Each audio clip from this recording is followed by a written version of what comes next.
This is the 415ers on the Odyssey Sports Podcast Network with 95.7 The Game. That's Marc Grandi. I'm Evan Giddings. You can check us out on the Odyssey app. Also, check us out on YouTube on 95.7's YouTube channel. Subscribe while you're there. We're coming at you twice a week here in the off-season. Training camp is coming up in a couple of weeks.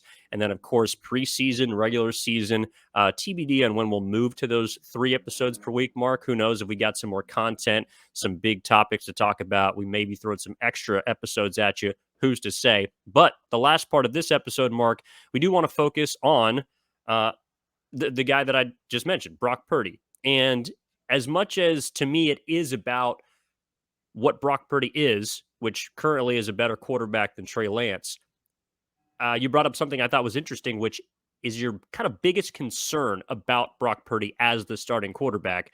There's not a ton of data to kind of move off of or make a claim off of. But I guess, where were you coming from with this question as far as your concerns about Purdy? It's an interesting one because this almost feels like a compliment, but because Brock Purdy was so good in this area, it gives us a spot where we haven't really seen a bunch of Brock Purdy. So you remember last year, the Niners and Brock Purdy were just so good when Purdy was the quarterback. They were dominating most of the games. They really weren't in pressure situations late. But as a result, Evan, we talk about Purdy as a small sample size, just as a whole.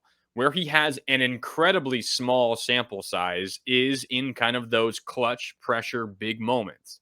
So you look at Brock Purdy in his career, again, last year, in his 8 starts, 248 dropbacks, only 25 of those dropbacks were in the second half when he was trailing.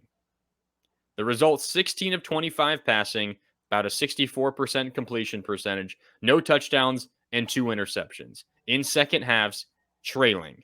Not a great line there from Brock Purdy. What about specific to just the fourth quarter? Trailing in the fourth quarter. Brock Purdy, 5 of 12 passing, 42% completion percentage, no touchdowns, and an interception. Those rank him near the very bottom of all qualified quarterbacks in the NFL. Now, again, it's an entirely tiny sample size. I'm not saying I expect that to continue as Brock Purdy continues his career. All I'm saying, Evan, is if I were to pinpoint an area that concerns me as someone watching this 49ers team, leaning on this quarterback to be their quarterback of the future and to hopefully help them win a Super Bowl, he hasn't really been tested all that often in those high pressure moments.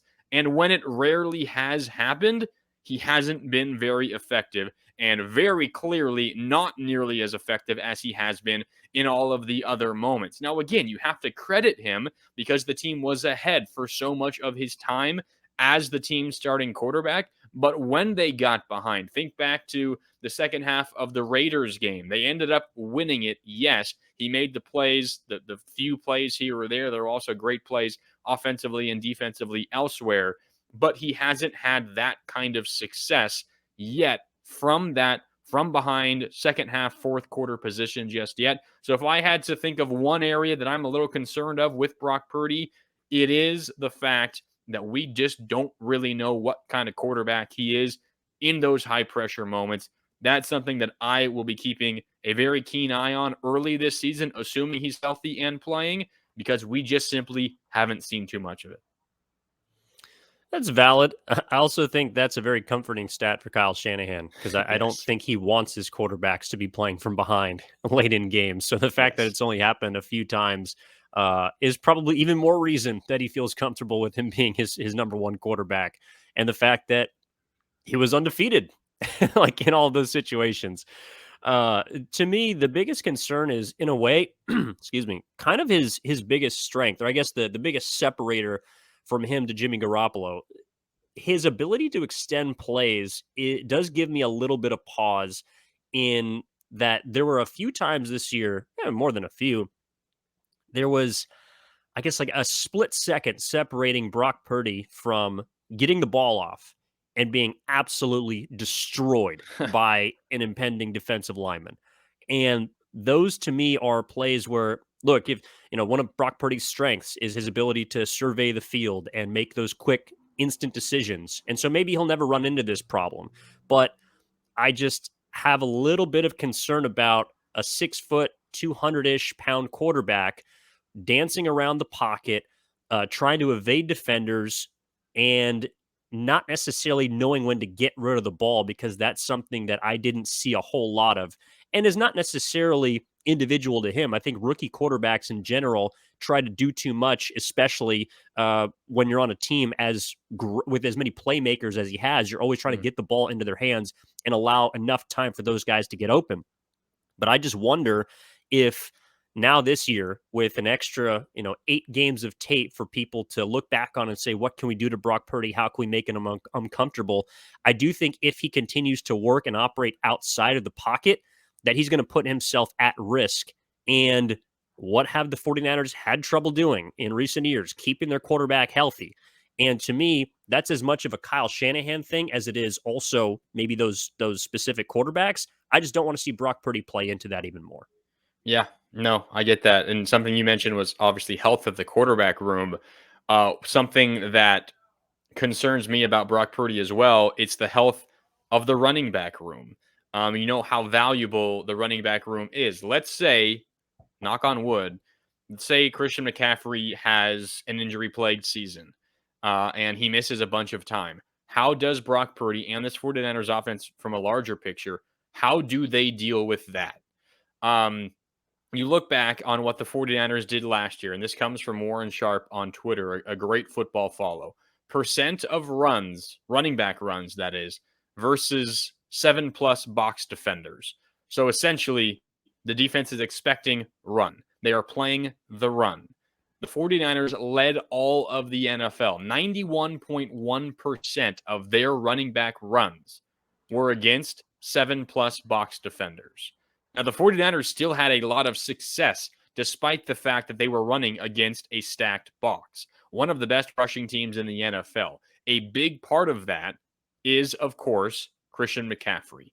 Let's say Christian McCaffrey, for whatever reason, misses a handful of games, and the 49ers go back to their rushing attack from before Christian McCaffrey. Still a better than most rushing attack in the NFL, but not nearly as effective, as great.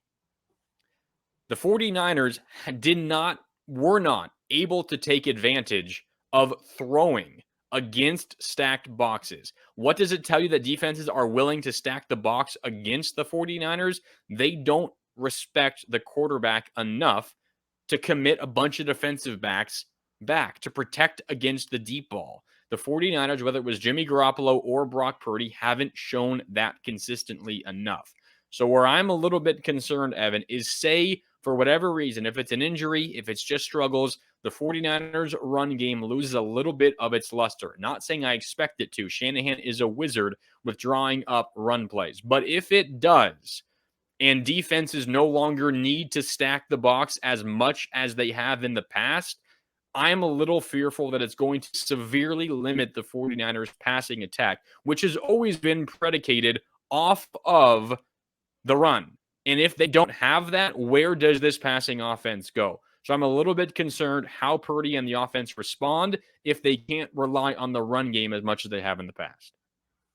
Yeah, no, I think that's a good point. And I want to stop there because I think this is a conversation that we can continue in our next episode, dropping on Thursday. Keep an eye out for that wherever you download your podcast from, Odyssey app specifically, because there's a lot to talk about with Brock Purdy and I think what to expect of him this upcoming season, especially coming off an injury, what to expect potentially of the entire quarterback room. We got into Trey Lance today, Sam Darnold. Training camp is just a couple of weeks away. Rookies report soon, veterans after that. So there's going to be a lot more conversation and content coming out of the 49ers in the near future weeks. So I do believe that that's something that we'll have to continue to dive into. But that's going to do it for this episode of the 415ers podcast. We appreciate you tuning in however you do.